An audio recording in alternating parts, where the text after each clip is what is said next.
On this week's episode of Cocaine, we have this abomination. Now, what is this thing? Let's see. What the bloody hell is this thing? Oh yeah.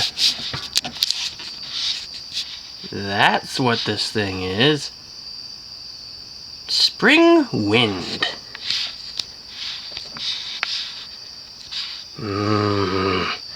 Pyramid.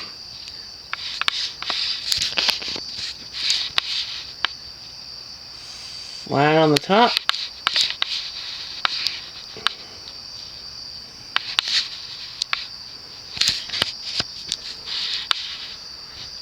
Inverted pyramid. Waffle iron blade irons.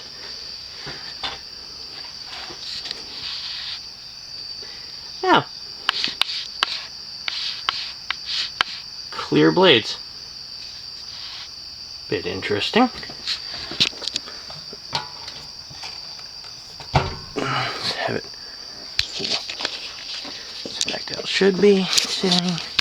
Anyway, the Spring Wind Fan Company was a very short-lived label based out of Philadelphia, Pennsylvania. Now this thing is clearly designed in the mid-80s, mid to late 80s, back when everyone was doing mountains of coke. And here it shows. Definitely shows. So, yeah, the OEM for this thing is Firebird. And this thing should have a remote control. That little window into the fan's soul there, above it is a remote receiver. Now, since this is a mid-late 80s design, the remote system was very rudimentary. Meaning, on the fan, there is an actual physical reverse switch, and then there's an on and off, quote-unquote, on and off switch. On basically hardwires the fan to whatever setting the remote module was last set to, and off sets it to actual remote control operation. Now, this fan did not come with its remote, so I had to bypass the module, hook it up straight to the high speed. Now, the motor uses coil taps. High, medium, and low wires. So I just hooked up to the high wire and capped the other leads, and yeah. So now it works off of a wall control. Now this is interesting because, yeah. See, back when this fan was actually introduced, everyone was still kind of on the fence about remote control technology. So basically, come on. So yeah, basically, if the remote was lost, they were like, oh, what do you do? So they had a manual override system. So you can control this fan from a wall control if you so desire. So anyway, let's see what this silly thing does, starting on low.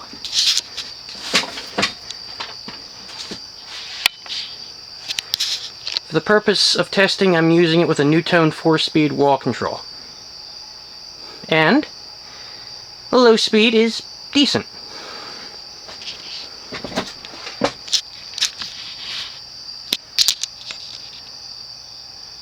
Very decent. Another thing worth noting is the fact that the switch housing and canopy are the same part, except for the lack of switch holes on the canopy. Now, Spring Wind did not last very long. Alright. I have only seen these things maybe 3 or 4 times, maybe only once in the wild. When I was like 6 or 7 years old, I was going through with my parents through one local town. Saw this little rinky-dink lighting store after hours at night, and this is one of the fans that I saw through the window. So, and then, a few years ago, I saw a bunch of these things pop up at Habitat. Okay, they were red, and they had wood blades with a pink checkerboard stencil on them. They were $50 each. I deeply regret not getting one when I had the chance. Anyway, let's now go to medium low. Bit of a speed bump here, or jump I should say. Now, medium low, it's slightly fast for a medium. As you can see, it has a little bit of a wobble. And then I saw a black one surface on Craigslist. We never got it. Boo hiss. Or maybe it was gunmetal, I don't remember. But either way. And then this one popped up, and I paid way too much for it, but nah, these things are cool. These things are definitely cool. And they were available in a myriad of weird finishes. I mean, the ones I saw were red. The one I saw on Craigslist was black. This one's bright brass with clear plastic blades. Plexiglass, if you want to call it that.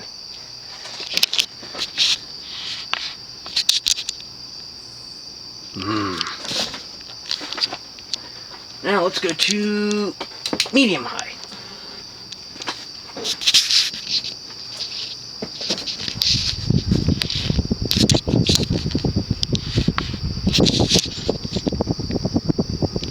Now this really is a proper medium high speed.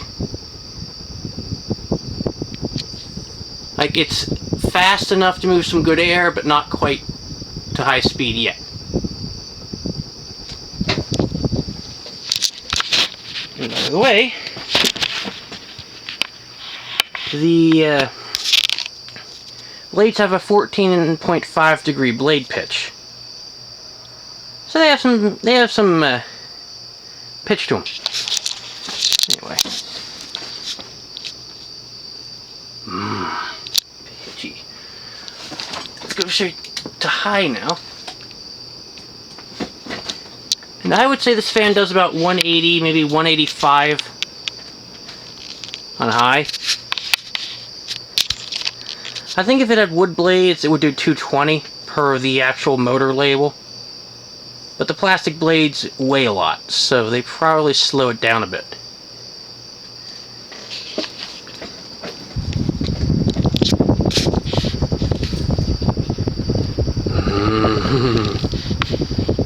These things are weird.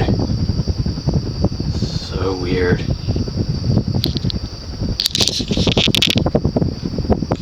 Yeah, so there is the reverse switch.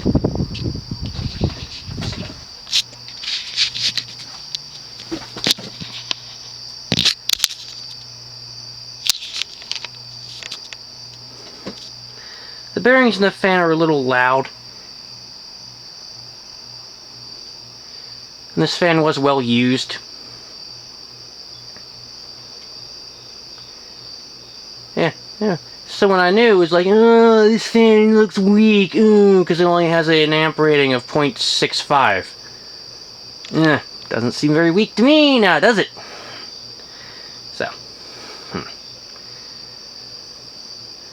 Oh man, I do love gaudy 80s designs, this thing. So good.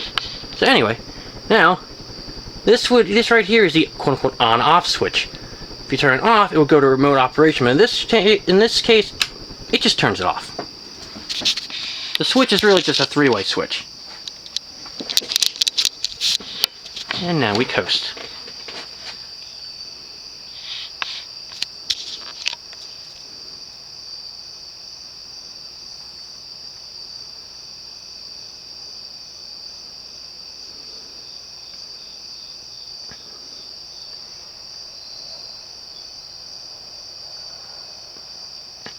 Now, if people don't want this thing, I might throw it up in the museum at Fanimation, because this is one of those weird ones. This is one of those bizarro designs, designed by someone who was clearly high off his balls on cocaine. I mean, that's the only explanation that really makes sense here. You'd have to be really high to make something this bizarre. So. The blades actually have a relatively good width to them, too. They're not really too narrow.